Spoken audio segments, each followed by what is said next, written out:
A few days ago, I released a video on how to install LukeFZ's FSR2 to FSR3 mod.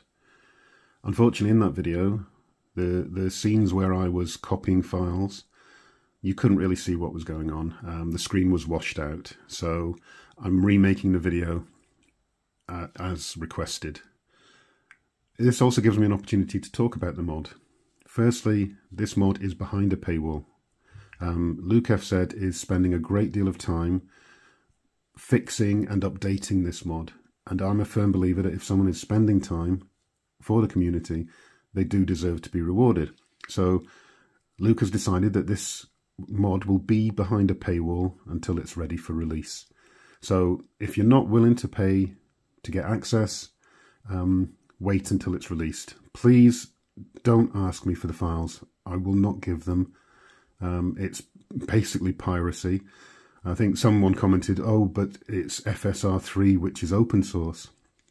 That's true, but FSR3 is open source. The code that Luke is writing is hooking that FSR3 into games. That's his intellectual property, and that is not open source and cannot be given away. It's up to Luke exactly what sort of license he releases it under. So I will never go against something like that. So I should also say, things change rapidly on this mod. It's undergoing development and versions come out daily almost. The video I showed, it was 0.6.0.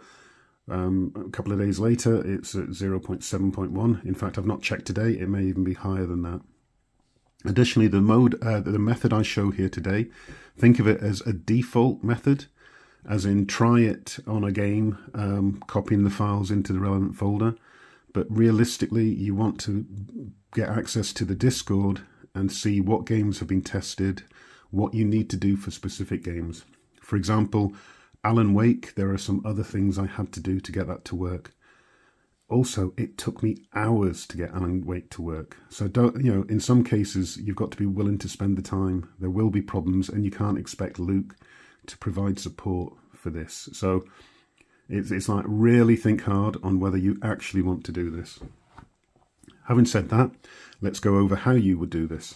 So first off, you would go to patreon.com, and it's /LukeFZ, and this would bring you to this page.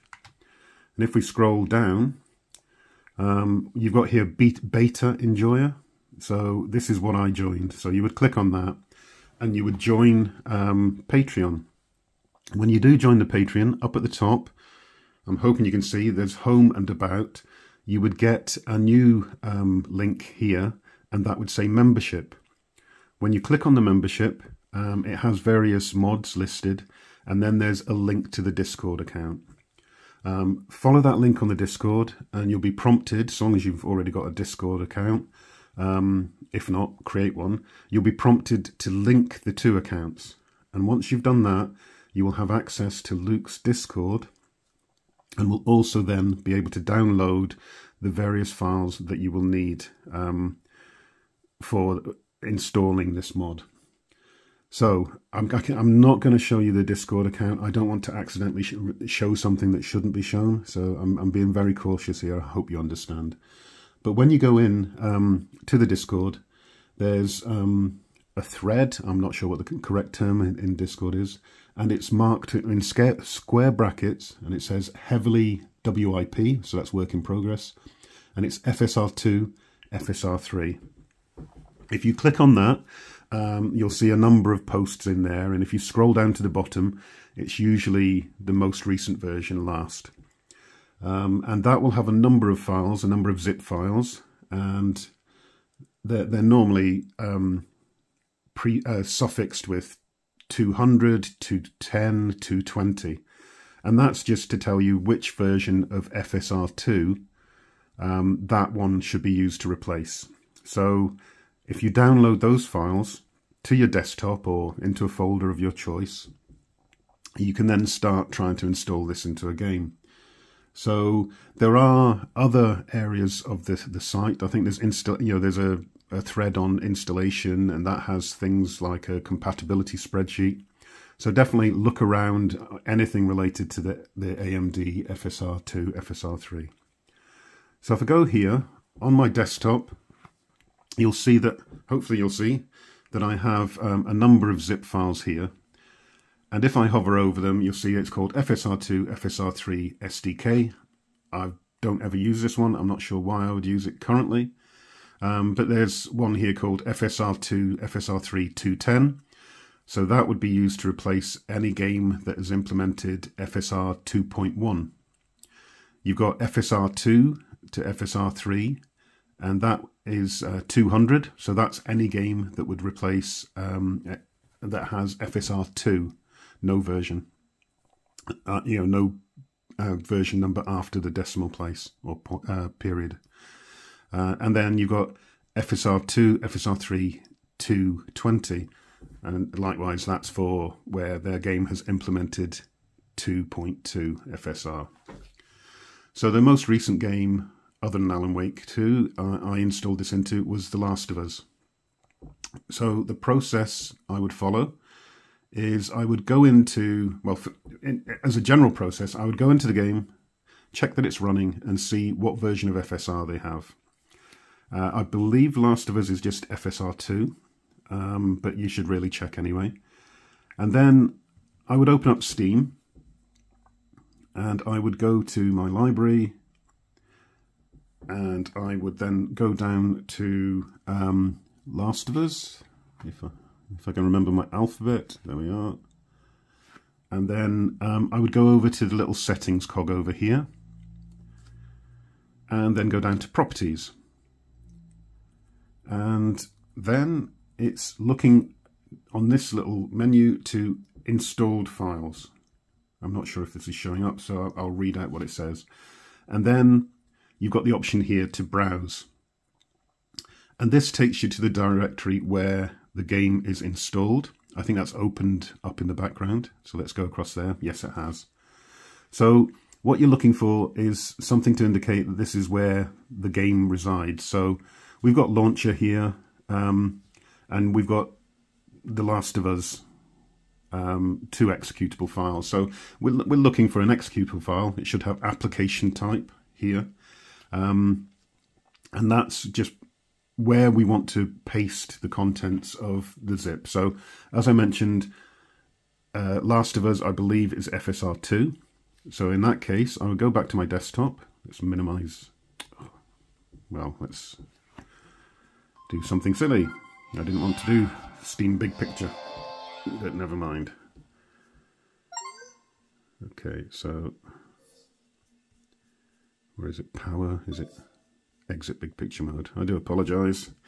So yeah, so here I would go to the FSR2, FSR3 200, and I'm going to double click that zip file. Ah, good. So we can actually see the files here. So all the files in the zip file, I believe this is the 0.6 version. In the 0.7, there's actually another file in there, but basically just tick the box next to all of them, and then come up here and do the copy. Okay, so you do the copy, and you just close this window, and we go back to the file explorer where the game is located. In this case, it's Last of Us, and we right click, so hold the touchpad, press and hold the touchpad, and then this little icon should be copy, or it should be paste, sorry, and we just click that. And now for me it's saying replace these 3 files because I've done this before. In your case, it will just copy the files across, but if you copy them again, you would see something similar to this. And so just click replace, and the files are now there, and you should be able to run the game. And a really good indication that the FSR mod is working, if I just click on them, go back to Steam, go to the library, and if I click on the game, The Last of Us, let's start it. So what should happen is this window should come up, and this is, so this is Luke's FSR2, FSR3 mod hooking into the game. And so that's a good indication that your game is actually working. So I won't go into the game. I've already got a video up showing you the gameplay. So let us just exit. Okay. I'll talk while that's going on then. So say you've installed this FSR2, FSR3 mod into a game and it doesn't work quite as you like, and some games it really doesn't look that good currently, Alan Wake being one of them, Alan Wake 2. What you can do is open up the zip file that you copied the files from and take a note of the names of the files that you copied over. And then you can go back to the folder where the game is installed, and you can delete those files. Just look in that directory and delete those files, which would essentially back out the mod. I have done this, it does work. For more complicated installs where you've edited the exe, which I'm not doing, I'll wait for the mod, you'd have to reinstate the exe file as it was before you modified it. So there is differing steps on the different methods. So hopefully this video is a much better, clearer indication of how to install the mod. If there's any questions you have, please don't hesitate to ask in the comments down below. Be aware I can't really provide support for this. I don't have time to provide support. But I mean, still ask a question, and if I know the answer, I'll respond, or if I don't, I'll let you know. So thank you for watching, and I'll speak to you again soon.